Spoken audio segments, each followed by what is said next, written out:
ಕರ್ನಾಟಕದಲ್ಲಿ ಕಾಂಗ್ರೆಸ್ ಸರ್ಕಾರ ಅಧಿಕಾರಕ್ಕೆ ಬರಲು ಸಿಎಂ ಸಿದ್ದರಾಮಯ್ಯರ ಅಹಿಂದ ಬಲ ಕೂಡ ಒಂದು ಕಾರಣ. ಇದೀಗ ಇದೇ ಅಹಿಂದ ಶಕ್ತಿಯನ್ನೇ ಮುಡಾ ಹಗರಣದ ಸಂಕಷ್ಟ ನಿವಾರಣೆಗೆ ಸಿದ್ದರಾಮಯ್ಯ ಬ್ರಹ್ಮಾಸ್ತ್ರವಾಗಿ ಬಳಸಿಕೊಳ್ತಾ ಇದ್ದಾರೆ. ರಾಯಚೂರಿನಲ್ಲಿ ಶನಿವಾರ ಸ್ವಾಭಿಮಾನದ ಕಹಳೆ ಮೊಳಗಿಸುವ ಮೂಲಕ ಪರೋಕ್ಷವಾಗಿಯೇ ಅಹಿಂದ ಟ್ರಂಪ್ ಕಾರ್ಡ್ ಬಳಸಿದ್ದಾರೆ. ಸಾವಿರಾರು ಜನರು ನೆರೆದಿದ್ದ ವೇದಿಕೆಯಲ್ಲೇ ಭಾವನಾತ್ಮಕ ಭಾಷಣವನ್ನು ಮಾಡಿದ್ದಾರೆ.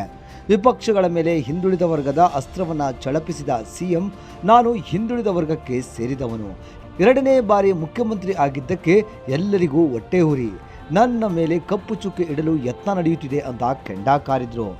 ಮಾತೆತ್ತಿದ್ರೆ ಅಹಿಂದ ಅಂತಾರೆ ಅಂತ ಕುಮಾರಸ್ವಾಮಿ ಇದಕ್ಕೆ ಕೌಂಟರ್ ಕೂಡ ಕೊಟ್ಟರು.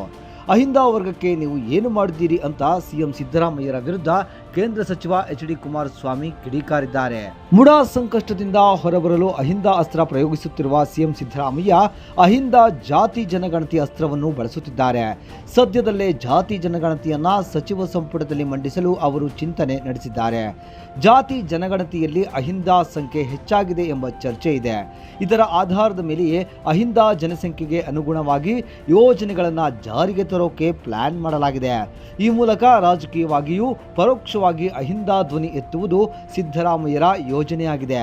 ಅಹಿಂದ ನಾಯಕತ್ವಕ್ಕೆ ಪ್ರಬಲ ಸ್ಥಾನ ನೀಡಬೇಕು ಅನ್ನೋದು ಇದರ ಹಿಂದಿನ ಧ್ವನಿಯಾಗಿದೆ. ರಾಜ್ಯದಲ್ಲಿ ಎಲ್ಲ ಬೆಳವಣಿಗೆಗಳನ್ನು ಗಮನಿಸುತ್ತಿರುವ ಕಾಂಗ್ರೆಸ್ ಹೈಕಮಾಂಡ್ ನಾಯಕರು ಅಲರ್ಟ್ ಆಗಿದ್ದಾರೆ. ಅಕ್ಟೋಬರ್ 15ಕ್ಕೆ ಎಐಸಿಸಿ ಪ್ರಧಾನ ಕಾರ್ಯದರ್ಶಿ ಕೆಸಿ ವೇಣುಗೋಪಾಲ್ ಬೆಂಗಳೂರಿಗೆ ಬರಲಿದ್ದಾರೆ. ಅದಕ್ಕೂ ಮುಂಚೆ ಇದೀಗ ಶನಿವಾರ ರಾತ್ರಿಯೇ ಎಐಸಿಸಿ ಅಧ್ಯಕ್ಷ ಮಲ್ಲಿಕಾರ್ಜುನ ಖರ್ಗೆ ಆಗಮಿಸಿದ್ದಾರೆ. 2 ದಿನಗಳ ಕಾಲ ಬೆಂಗಳೂರಿನಲ್ಲಿ ವಾಸ್ತವ್ಯ ಹೂಡಲಿರುವ ಖರ್ಗೆ ಹಲವು ಬೆಳವಣಿಗೆಗಳ ಬಗ್ಗೆ ಮಾಹಿತಿ ಪಡೆಯಲಿದ್ದಾರೆ. ಯಾವುದೇ ಕ್ಷಣದಲ್ಲೂ ಖರ್ಗೆಯನ್ನ ಡಿಕೆ ಸಹೋದರರು ಭೇಟಿಯಾಗುವ ಸಾಧ್ಯತೆ ಇದೆ. ಒಟ್ಟಾರೆಯಾಗಿ ಮುಡಾ ಹಗರಣದಲ್ಲಿ ಸಂಕಷ್ಟಕ್ಕೆ ಸಿಲುಕಿರುವ ಸಿದ್ದರಾಮಯ್ಯ ರಕ್ಷಣೆಗಾಗಿ ಅಹಿಂದ ಬ್ರಹ್ಮಾಸ್ತ್ರ ಪ್ರಯೋಗಿಸುತ್ತಿದ್ದರೆ, ಇದೆಲ್ಲವನ್ನು ಗಮನಿಸುತ್ತಿರುವ ಹೈಕಮಾಂಡ್ ವ್ಯತಿರಿಕ್ತ ಪರಿಸ್ಥಿತಿ ಬಂದರೆ ಏನು ಮಾಡಬೇಕು ಅನ್ನೋ ಲೆಕ್ಕಾಚಾರದಲ್ಲಿದೆ.